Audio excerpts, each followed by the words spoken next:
Ladies and gentlemen, this is a short story. Thank you to Jeff Helbeson. This is a short story called Crazy.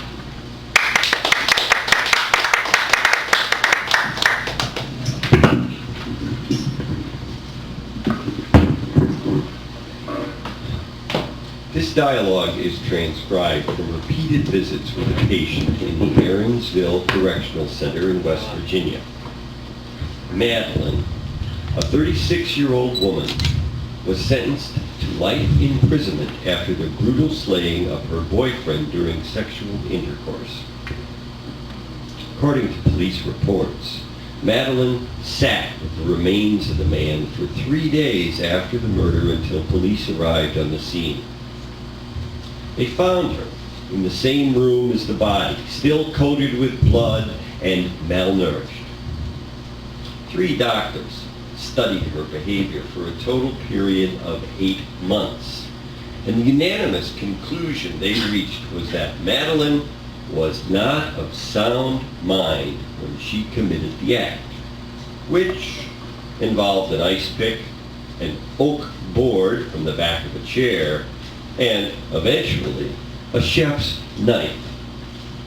Furthermore, she continued to show signs of both paranoia and delusions of grandeur long after the murder, swaying back and forth between the two, much like manic depression. For 3.5 years, Madeline has stayed at the Aaronsville Correctional Center, and she has shown no signs of behavioral improvement. She stays in a room by herself, usually playing solitaire on her bed. She talks to herself regularly and out loud, usually in a slight southern accent, although not in a very loud voice, according to surveillance videotape. Her family abandoned her after the murder.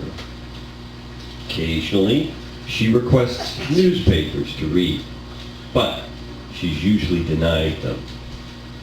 She never received visitors until the sessions with myself. The following excerpts are from dialogues I have had with her, although I am tempted to say that they are monologues. She wasn't very interested in speaking with me. Rather, she was more interested in opening herself up to someone for the first time in years. Someone who was willing to listen. At times, I began to feel like a surrogate parent. I try not to think of what will happen when our sessions end. And for the record, Madeline is not her real name.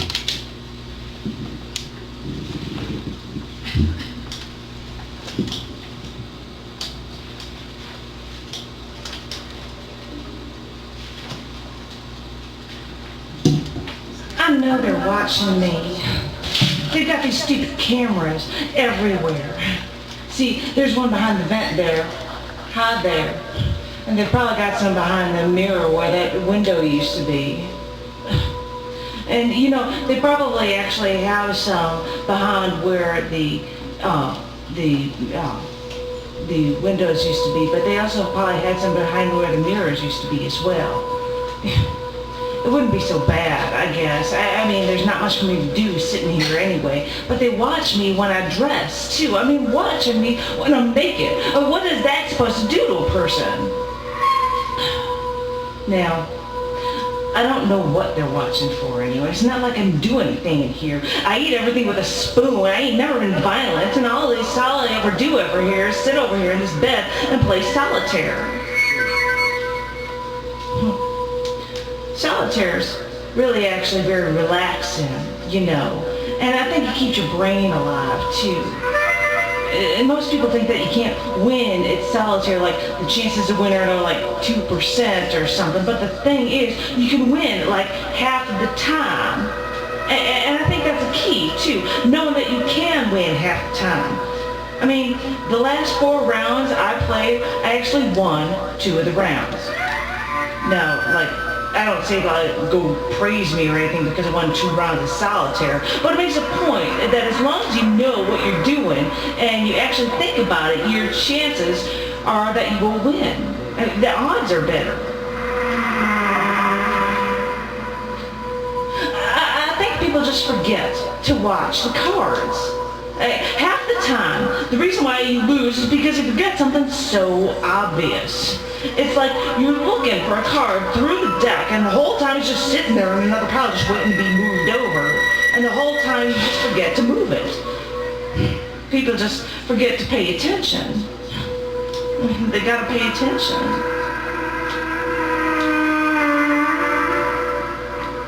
You know, I'd like to see the news.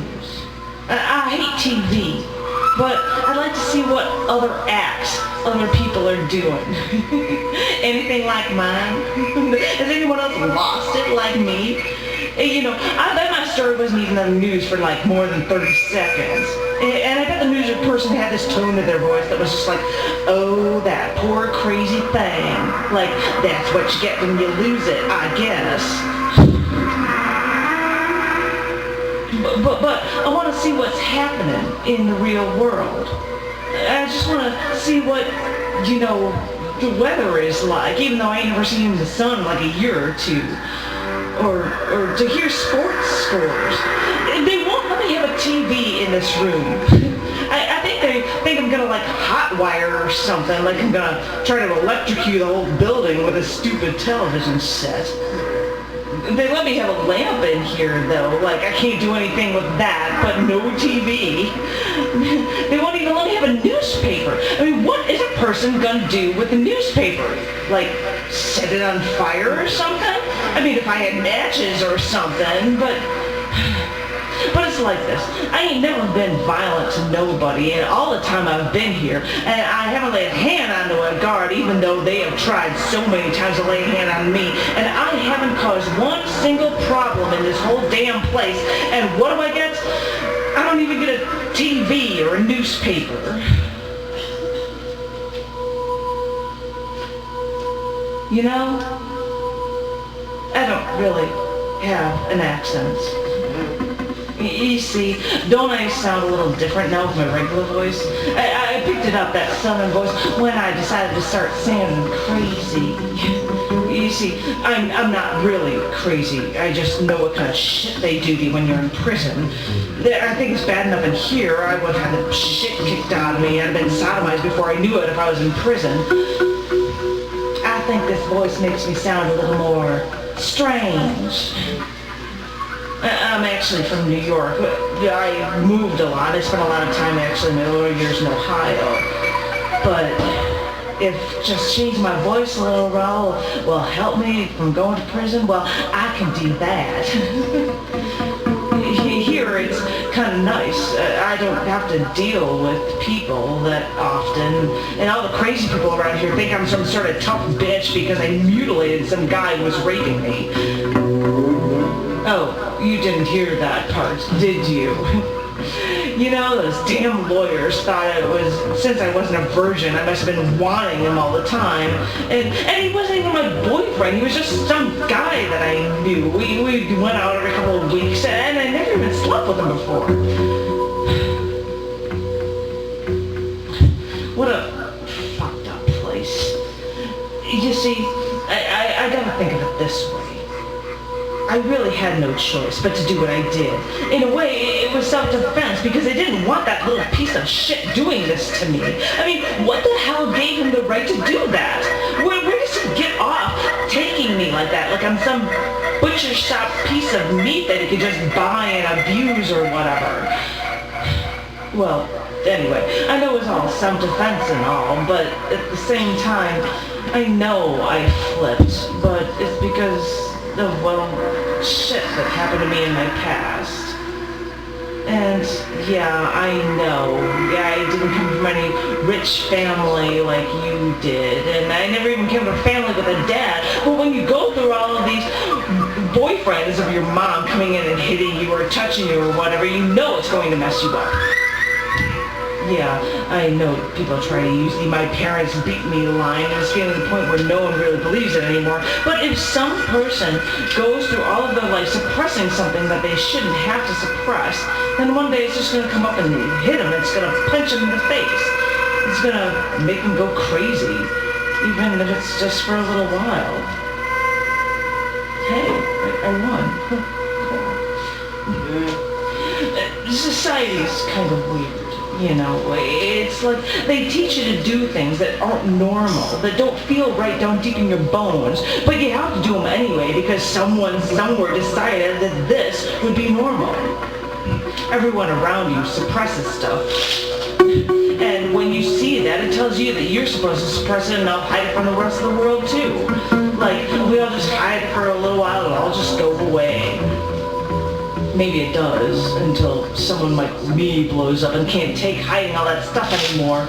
But then the rest of the world can just say that we're just crazy and therefore it's unexplainable why we did what we did. And then they could just all stuff it away and say, brush it off and say that we can all go back to normal again.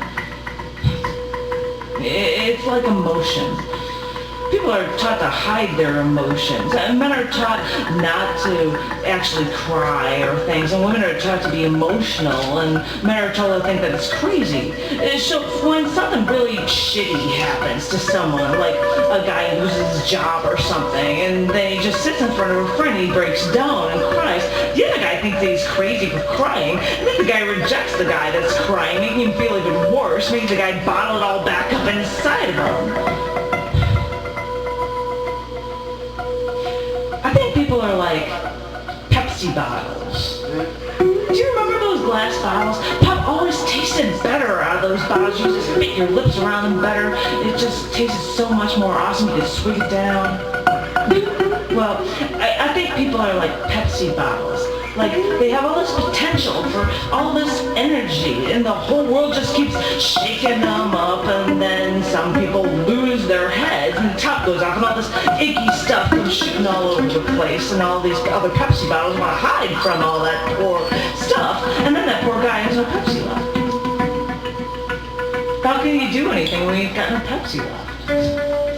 But then sometimes you might lose it, but you don't lose all of your Pepsi, but then everyone thinks that you've got no Pepsi left in you, and then people keep thinking that you have nothing left, and they treat you like you shouldn't be allowed to, tie your own shoelaces, and they think that they should watch you while you're getting undressed.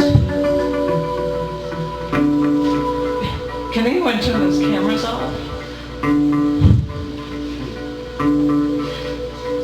Actually, wait, I heard a story in here recently, a while ago, sometime ago, this guy named Tony. He was this guy that was in here for murder. And he was here, and he went crazy, and he cut off his own scrotum.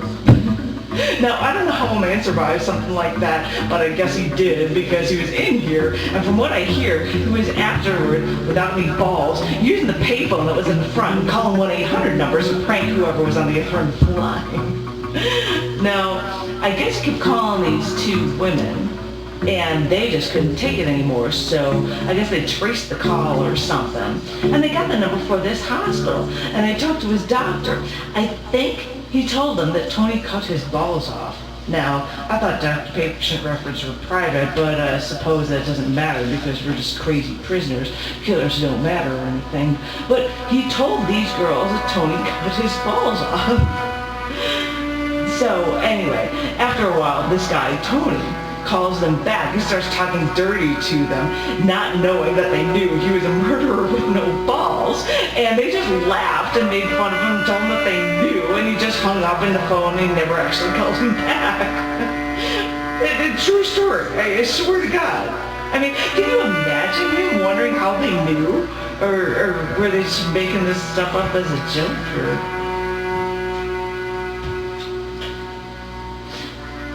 Did you know that I write? I figured that if they don't let me read anything, maybe I can just put things down on paper and read to myself, I guess. Well, I try to read poetry, but it just don't come out right. I've been trying to write about the things that I've gone through. You know what I'm talking about. Well, I just figured that if other people can be in prison and have bestsellers that make a ton of money, then maybe I could. I mean, my story is better than half the stuff that's out there, and I know that there are a lot of women who have the same part of them, have this tiny little part of them that want to do exactly what I did. I think all women feel it, but most of them are taught to suppress it, to keep it all bottled up like that. But now that I think of it, what am I going to do with a bunch of money anyway? I mean, I'm never going to get out of here to enjoy it or anything. And besides, how could I even get anybody to actually want to read it since everybody here thinks that I'm crazy? Sometimes I get so depressed. It's like I'm never going to get out of here. I think I wanted to have kids one day. It's easier, I guess, not having to see kids, but I guess I don't miss them all that much then, but... For the longest time, they tried to get doctors to come in here and talk to me, and you know what they did? They brought men doctors, one after another, and then they couldn't figure out why the hell I wouldn't talk to any of them. Amazing. I mean, people don't really think, do they? I guess it's hard being in here and all.